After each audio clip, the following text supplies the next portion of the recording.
leen suñu président masawu jeunesse bi masawu ñëpp ñi nga xam ne tamit actuellement ñi ngi nekk en garde à vue ndaxte képp kuy xeexal sa réew rek lu mel ni dal la war nañu mën a ñëw masawu la wax la gàcce ngaalaama ndax suñu bopp lañ ko defal. D'accord, président.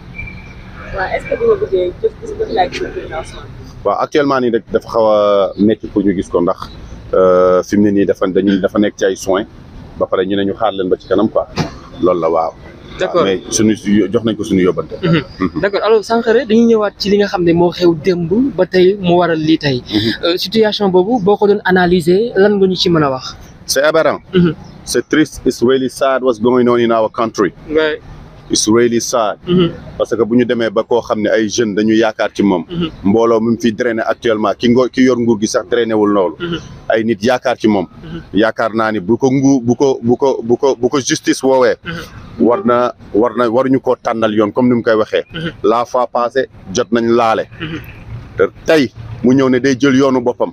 maanaam justice bu la wooyee nañ la bàyyi nga dem wuy ji ci jàmm. ndax keneen ki kenn tànnalu ko yoon. moom nag mi ne day jóg di wuy ji. te booy wuy ji nag wax dëgg yàlla bu fekkee jàmm moo la tax a jóg. encadré ma normalement ma jaar ci yoon. heure bi nga ma wax naa yegg si heure boobu. da nga maa woolu daal bu ma wax fan laay jaar fexeel ba naa yegg si. bu yegg siwul nag bu ñëwul foofu ñu mën a wax. mais nag waroo ko wutal yoon. loolu daal lañ ci mën a wax. D'accord alors li xew itam ci biir salle bi après salle bi li ci jot a xew ba mu feebar ñu war koo indi ginnaaw bu mu yegg see këram dégg nga itam li nga xam ne jot na ko posté suma assistance moo ko waroon jël si seen ambulance diggante fii ak këram soriwul la fa jot a xew itam noo ko gisee. c'est triste. c'est triste it's really sad comme ni ma koy waxee rek. fii doomu aadama bu fi nekk nag te lii mënti xew lépp ñoom la. ñoom la du kenn parce que waa ji boo ko woowee muy jóg di wuy ji ba ko muy bàyyi ko ba mu yegsi. li mënti xew ñoom la. te tak fii nag kuñ fi woo say mbokk jóg. wax dëggam déet fii tey buñ ma wool woon samay mbokk dinañ jóg. yow tey buñ la wool woon say mbokk dinañ jóg. lu fi mënti xew daal ñoom la. ñoom ñoo yor yat wi. ñi war a wax daal nañu wax. loolu daal la am ci lu may wax. réew mi ñun ñëpp ñoo ko bokk. ndayu kenn moomu ko bàyyu kenn moomu ko réew mi ñun ñëpp ñoo ko bokk. jeunesse bi nag am nañu droit ànd ak ku leen neex. te dañu sonn dañu tay. we tired we really tired. we need peace in this country. jàmm la ñu bëgg ci réew mi. développement la ñu bëgg ci réew mi. mais pas di ay xoxata c'est fini de. li nga xam ni xewoon na ci yeneen réew yi. li nga xam ni xewoon na auparavant. c'est fini vous n'avez plus le monopole de l'information. vous n'avez plus ce monopole. donc foog ñu may ñu jàmm war a dinañ ñu rey ba ñu jeex dugal ñu ci kaso yi. bu dee loolu moo gën a sedd.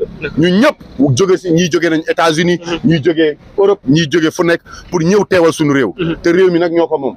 fu mu yem neex. D'accord alors ci brutalité boobu la ñuy wax sax ak acharnement bi nga xam ne ñu ngi koy def journalistes yi ak ñeneen ñi nga xam ne ay citoyens lambda lañu gis nga homme de tenue ni ñu dalee seen kaw vous en tant que sénégalais patriote noo ko gisee.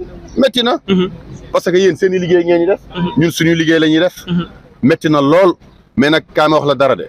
ni kuy def lu ñaaw doo bëgg ko wane. te bu ñu sañoon lii ngeen di def ni doo leen ko def mais am ngeen droit bi vous avez ces droits. parce que dañ ko fi xeexoon. ba tey ngeen am ko te ngeen koy téye. te incha allahu rabbi le combat continue te duñu bàyyi. duñu bàyyi. D'accord. boo amal benn message booy lancer lan lay doon. just to tell la jeunesse réew mi ñoo ko moom. tey ñun dañu sonn. ñun ci àll bi la ñu màggee. on a grandi à l'étranger tey bu ñu sañoon suñuy doom duñ juddoo ci àll bi. tey dañu sonn we just tired period dañu bëgg a retourner suñu dëkk. ñoo ko moom. te nag la ñeneen ñi def chaque pays a eu son chapitre noir dans l'histoire. dëkk bu nekk xeexal na boppam maintenant is our time tey la jeunes yi di gën a torox. tey la ñu gën a sonn.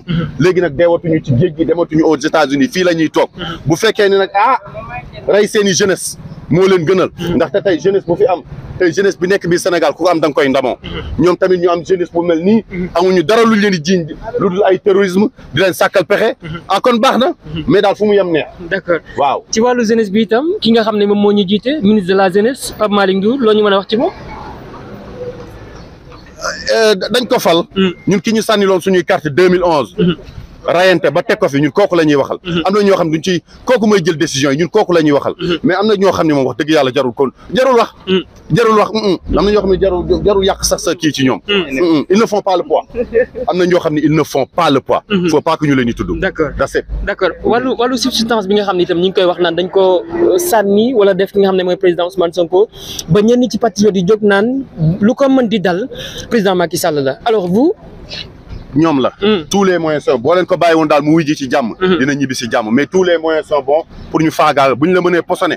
dinañ la posone. bu ñu la mënee jiiñ viol. dinañ la jiiñ viol. bu ñu la mënee yanu ci tali bi nga def accident de lu tous les moyens xeex la. doo xeex ak nit ki ba pare nag naan ma du fii nga may dóor wër mais nag. garde bi le garde-fou c'est le peuple c'est la jeunesse. ñun daal ñoo mën a protéger Ousmane Sonko ñoo mën a protéger suñu réew. te ci kattanu suñu borom dinañ ko def. d'accord par exemple bu ñu gisee le cas de Dambodj li ko dal la dernière fois ñu ne dañu ko tuddee chaque fois yoo xam ne oto lañ ko dóor bu ñu demee ba réew mi toll foofu est-ce que ñàkk lay am. réew mi toll foofu. fi mu ne nii personne n'est à l'abri bu ma génnee léegi mën nañ maa dóor bal. keneen ak keneen fii ñi fi nekk ñëpp.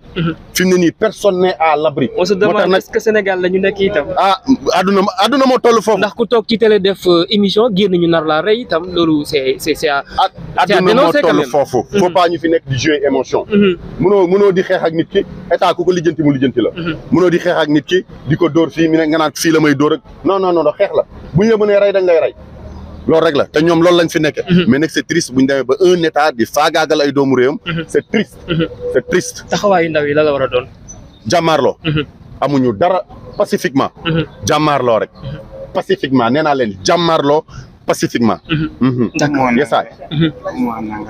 ah d'accord vu que États-Unis nga jógee ñoom ñi ngi lay seetaan à travers ci internet yi à travers les médias loo leen di wax. Yes, just to tell the world the international opinion that we here in Senegal, West Africa, the reason why the youth, are marching, the reason why we here today, because we poor, we tired. We tired of taking the sea. We tired of taking the Atlantic Ocean. Now we want to stay in our country and fix it. And the president, which is here in the country, 2011 we was here. And we fought for him to be in his position. But after he got the power, he's against his youth, and we're not gonna accept it. Now we're telling the world, we're telling the international opinion that we're gonna fight until they kill us. And inshallah Rabbi, we're gonna take back our country. We tired, we poor, we suffering, we just tired. We just tired. It's high time now. It's high time now. We're gonna take back our country. Ci kattanu sunu borom. Thank you guys. Very good. Merci. Thank you.